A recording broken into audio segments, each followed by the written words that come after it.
எத்தனை மல்டிவர்ஸ் வந்தாலும் எத்தனை ஸ்பைடர்மேன் வந்தாலும் ஆரம்பத்தில் வந்து அந்த ஃபர்ஸ்ட் 3 பார்ட் அடிச்சிக்கவே முடியாது. அவங்க அதவே கண்டினியூ பண்ணியிருக்கலாம். பட் அன்ஃபார்ச்சுனேட்லி அது நடக்கல. நிறைய ரீசன்ஸ் எல்லாம் ட்ராப் பண்ணிட்டாங்க. பட் இருந்தாலும் அந்த 3 பார்ட்டுமே ஒரு கம்ப்ளீட் பேக்கேஜ் தான். காமிக்ஸை அப்படியே டிட்டோவா ஃபாலோ பண்ணாம ரியல் லைஃப்ல ஒரு காலேஜ் படிக்கிற பையனுக்கு சூப்பர் பவர் கிடைச்சா அவன் அந்த பவர் எப்படி யூஸ் பண்ணுவான்ட்டு கதையை நல்லா இம்பாக்ட்ஃபுல்லா காட்டியிருப்பாங்க. ஸோ அதனாலதான் இப்போ வரைக்குமே ஆரம்பத்தில் வந்த ஃபர்ஸ்ட் 3 ஸ்பைடர்மேன் நிறைய பேருக்கு இன்னுமே பிடிக்கும். இந்த வீடியோல நம்ம ஸ்பைடர்மேன் ஃபர்ஸ்ட் பார்ட்டோட கதையை ஒரு சின்னதாக ரீகேப் ஆகும். கதைக்குள்ள போறதுக்கு முன்னாடி welcome to Aman voice over. நான் உங்கள் அமான். இது வரைக்கும் நம்ம சேனலை சப்ஸ்கிரைப் பண்ணலன்னா சப்ஸ்கிரைப் பண்ணிக்கோங்க. கூடவே நோட்டிபிகேஷன் பெல் ஐகானையும் எனேபிள் பண்ணிக்கோங்க.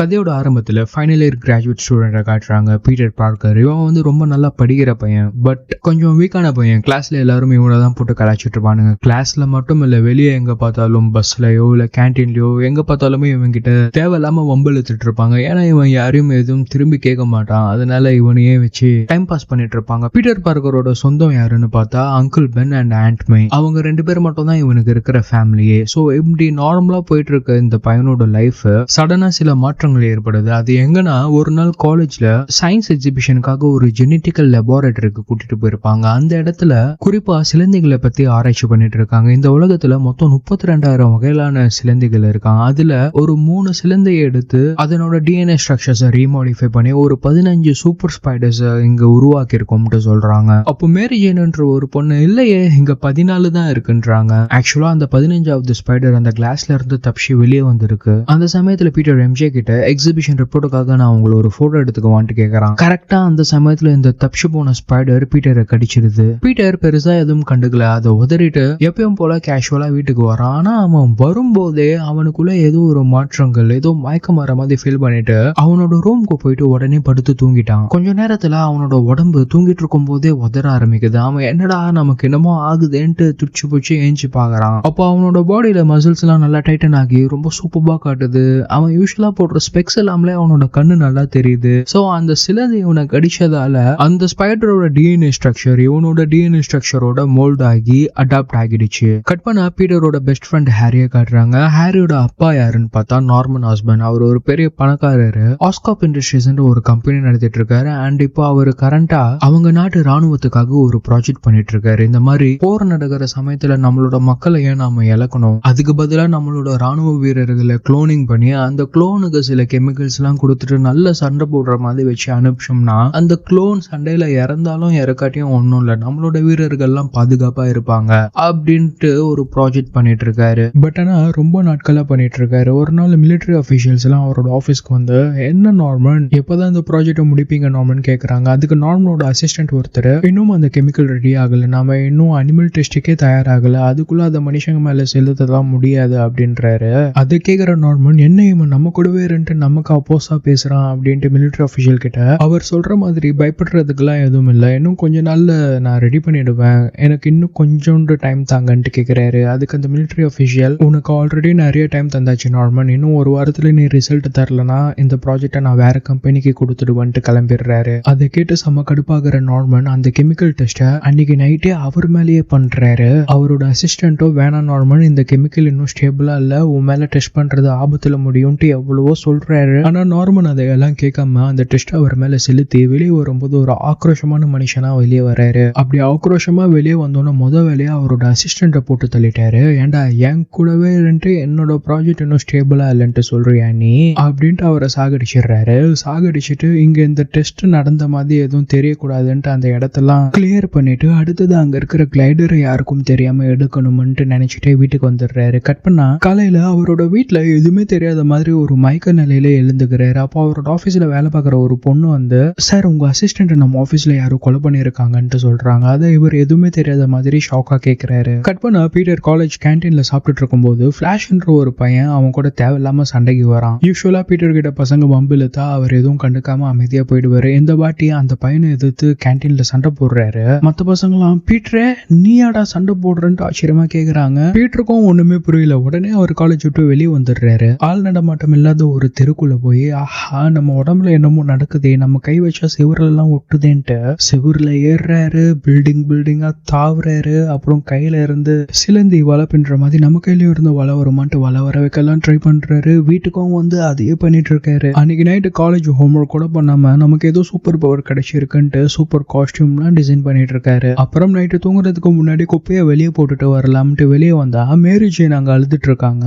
ஆக்சுவலா மேரி ஜேனும் பீட்டர் பார்க்கரும் பக்கத்து வீட்டுல தான் இருக்காங்க. நீ எதுக்கு அழுதுட்டு இருக்கன்ட்டு எனக்கு தெரியும் எம்ஜே, உன்னோட அப்பா வழக்கம் போல குடிச்சிட்டு வந்து வீட்டுல கத்திட்டு இருக்காரு அதானே, அதெல்லாம் நினைச்சு நீ எதுவும் ஃபீல் பண்ணாத, அதெல்லாம் ஒரு நாள் சரியாகிடும் அப்படின்ட்டு அவங்கள சமாதானப்படுத்துறான். அப்போ எம்ஜே சரி அதெல்லாம் இருக்கட்டும் பீட்டர், இன்னைக்கு என்ன நீ கிளாஸ்ல பிளாஷிய போட்டு அஷ்டியாமே, எப்படி உனக்கு அவ்வளவு பவர் வந்ததுன்னு கேக்குறாங்க. அதுவா, எனக்குள்ள எப்பயுமே ஒரு மிருகம் இருக்கும் எம்ஜே, நான் தான் அதை வெளியே வர விடாம எப்பயுமே சாந்தமா இருக்கிறேன் அப்படின்ட்டு எம்ஜே கிட்ட சொல்லி இம்ப்ரெஸ் பண்ணலாம்ட்டு ட்ரை பண்ணும்போது பிளாஷ் ஒரு கார்ல வந்து எம்ஜே வெளியே கூட்டிட்டு போயிடுறான். பீட்டரோ பாவம், சே நம்ம கிட்ட மட்டும் ஒரு கார் இருந்தா பிளாஷ் வர்றதுக்கு முன்னாடி நாமளே எம்ஜே வெளியே கூட்டிட்டு போயிருக்கலாம்ல அப்படின்ட்டு யோசிக்கிறான். பேசாம செகண்ட் ஹேண்ட்ல நாமளும் ஒரு கார் வாங்கிடலாமான்ட்டு பேப்பர்ல அட்வர்டைஸ்மெண்ட் பார்க்கும்போது லோக்கல்ல நடக்கிற ஒரு ரெஸ்லிங் மேட்ச்ல ஜெயிச்சா $3000 கிடைக்கும்ட்டு ஆட் போட்டிருக்காங்க. உடனே அந்த மேட்சுக்கு போய் இவருக்கு புதுசா கிடைச்ச அந்த பவர்ஸ் எல்லாம் வச்சு அந்த மேட்ச்ல ஜெயிச்சிடுறாரு. ஜெயிச்ச காசை வச்சு எப்படியாவது கார் வாங்கிடலாமன்ட்டு காசு கலெக்ட் பண்ண வரும்போது அவன் $3000 பதில் வெறும் $30 தான் தரான். பீட்டரோ நீங்க விளம்பரத்துல $3000 தானே போட்டு இருந்தீங்கன்னு கேக்குறான். அதுக்கு இவன் ஹே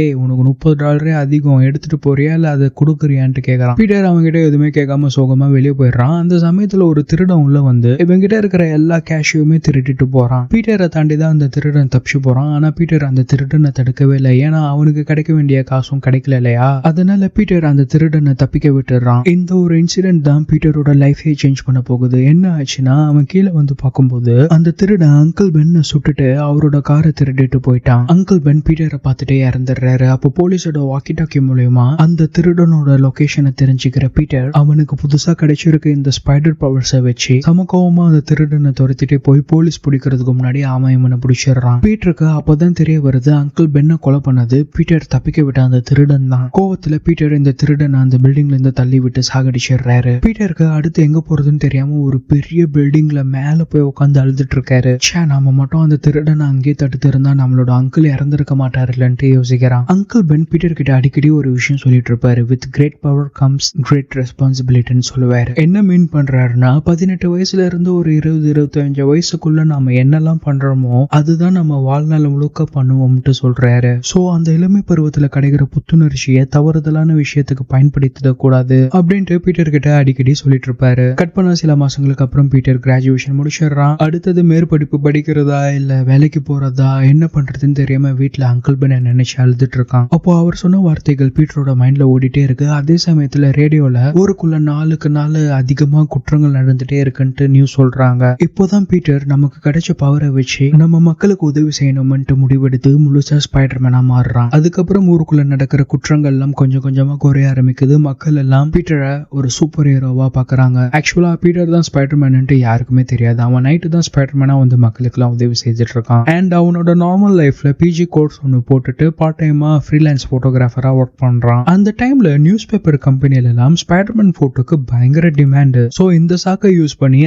அவனை ஸ்பைடர்மேனா போட்டோ எடுத்து ஒரு நியூஸ் பேப்பர் கம்பெனில வேலைக்கு சேர்ந்துடுறான். கட் பண்ணா இப்ப நார்மனை காட்டுறாங்க. ஆரம்பத்துல ஒரு கிளைடரை எப்படியாவது எடுத்துடணும்னு நினைச்சிட்டு இருந்தாரு இல்லையா, அந்த கிளைடரை திருடிட்டு போய் அவரோட காம்படிட்டர் கம்பெனி செய்யற எக்ஸ்பெரிமெண்ட்டை டெமாலிஷ் பண்ணிடுறாரு. ஏன்னா அப்பதானே அந்த மிலிட்டரி ஆள் இவர்கிட்ட இருந்து அந்த ப்ராஜெக்ட புடுங்கி மத்த கம்பெனிக்கு கொடுத்துட மாட்டாரு. அதனால மத்த கம்பெனி பண்ற எக்ஸ்பெரிமெண்ட் எல்லாத்தையும் இவர் அந்த கிளைடரை யூஸ் பண்ணி அந்த இடத்துக்கு போய் அந்த எக்ஸ்பெரிமெண்ட்டை எப்படியாவது கொலாப்ஸ் பண்ணிடுவாரு. ஆக்சுவலா இப்ப நார்மன் ஒரு டெரிஃபிக் வில்லனா மாறிட்டாரு. அண்ட் அவரோட பேரு கிரீன் காப்ளின். அந்த கிளைடரு, அவர் புதுசா போட்டிருக்க சூட், அதெல்லாம் பார்க்கும்போது வேற லெவல் வில்லனா இருக்காரு. கட் பண்ணா அடுத்த நாள் அவரோட ஆபீஸ்ல அவருக்கே தெரியாம அவர் கூட இருக்கிற பார்ட்னர்ஸ் எல்லாம் அவரோட கம்பெனியான ஆஸ்கோப் இண்டஸ்ட்ரீஸ வித்துடலாம்னு முடிவு பண்ணிட்டாங்க.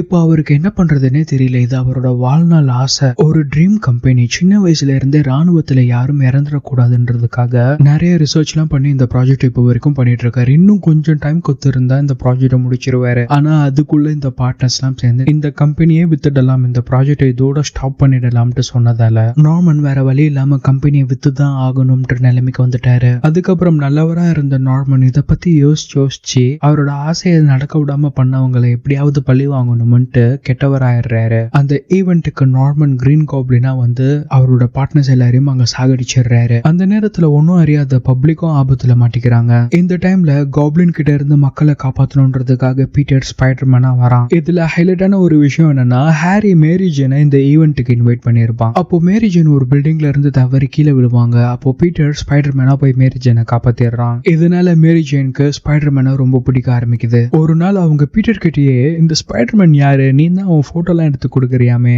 அவன் யாருன்னு தெரிஞ்சா எனக்கு சொல்றியான்ட்டு கேக்குறாங்க.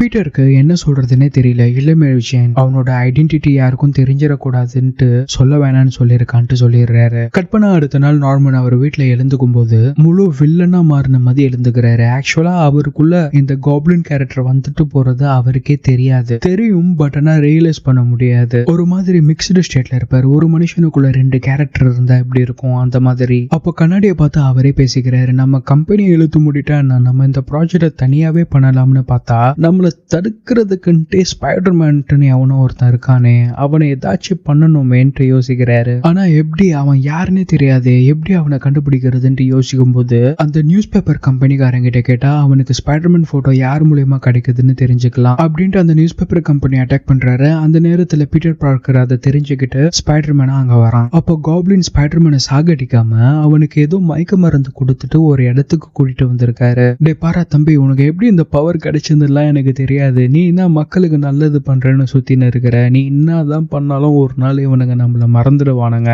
அதனால பேசாம நீ என் கூட சேர்ந்துரு, நமக்கு பிடிச்ச மாதிரி வாழலாம்ட்டு காப்ளின் ஸ்பைடர்மேனை கேக்குறாரு.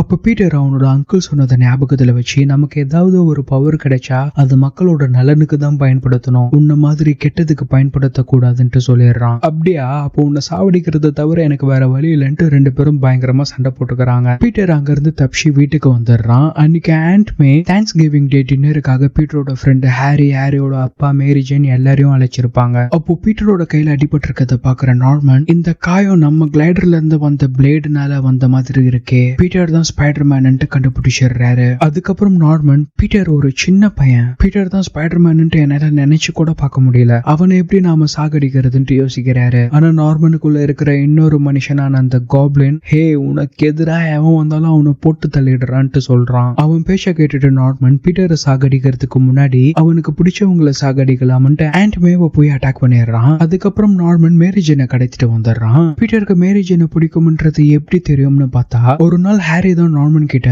எம்ஜேக்கு பீட்டரை பிடிச்சிருக்கு போலப்பான்ட்டு சொல்லியிருப்பான். அதை வச்சுதான் பீட்டர் எம்ஜேவை லவ் பண்றான்ட்டு காப்ளின் எம்ஜேவையும் கடத்திட்டு வந்துட்டான். கடத்திட்டு வந்து ஒரு பெரிய பிரிட்ஜ் மேல இருந்து ஒரு கையில எம்ஜேவையும் இன்னொரு கையில குழந்தைகள் இருக்கிற வண்டியையும் அட் த டைம் அந்த பிரிட்ஜ் மேல இருந்து காப்ளின் 2 பேரையும் கீழே விடுறான். இப்போ பாக்கலாம்டா, நீ ஒரு ஹீரோவா இல்ல நீயும் சுயநலமா உன்னோட ஆளை தான் காப்பாத்த போறியான்ட்டு காப்ளின் ஸ்பைடர்மேனுக்கு சேலஞ்ச் பண்றான். ஆனா ஸ்பைடர்மேன் எப்படியோ 2 பேரையுமே காப்பாத்திடுறான். அதை பார்த்து சம கடுப்பாகிற காப்ளின் ஸ்பைடர்மேனை ஊருக்கு வெளியே இருக்கிற ஒரு பாலடைஞ்ச பில்டிங்க்கு இழுத்துட்டு வந்துடுறான். இழுத்துட்டு வந்து ஸ்பைடர்மேனை போட்டு செம்மடி அடிக்கிறான். உனக்கு நான் அப்பவே என் கூட சேர்ந்துட்டு ஆஃபர் கொடுத்தேன், நீ தான் என் ஆஃபரை மதிக்கல, இப்போ நீயும் சாக போற, நீ செத்துட்ட பிறகு உன் ஆன்டி சாகடிக்க போறான், அதுக்கப்புறம் மேரி ஜேனையும் சாகடிக்க போறான், அவளை சாகடிக்கிறதுக்கு முன்னாடி அவளை அணுவா அனுபவிச்சுட்டு சாகடிக்கலாம்ட்டு யோசிக்கிறேன்றாரு.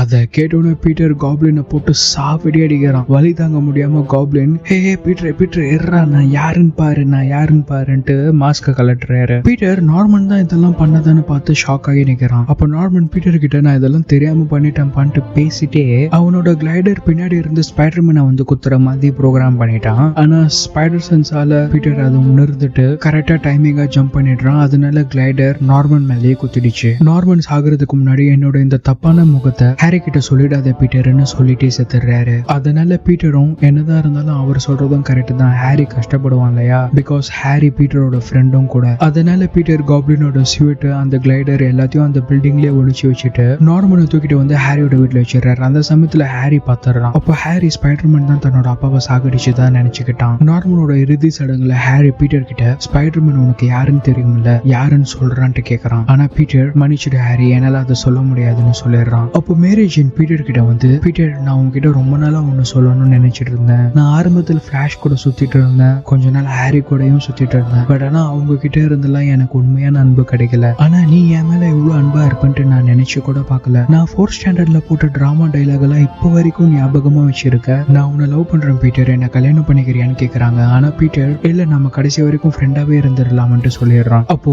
அவனோட அங்கிள் சொன்னது ஞாபகத்துக்கு வருது, with great power comes great responsibility, so எனக்கு கிடைச்சிருக்க பவரை வச்சுட்டு நான் மக்களுக்கு நல்லது செய்ய போறேன்ட்டு அவனோட அங்கிள் பென்ன நினைச்சிட்டு மேரி ஜேன் கிட்ட நோ சொல்லிட்டு வந்துடுறான். அப்படியே படத்தையும் முடிச்சிடுறாங்க. I hope you guys like the story. இந்த மாதிரி நிறைய கதைகள் கேட்கறதுக்கு நம்ம சேனலை சப்ஸ்கிரைப் பண்ணி பண்ணிக்கோங்க. கூடவே நோட்டிஃபிகேஷன் பெல் ஐகானையும் எனேபிள் பண்ணிக்கோங்க. We'll meet you on the next story. Until then, take care.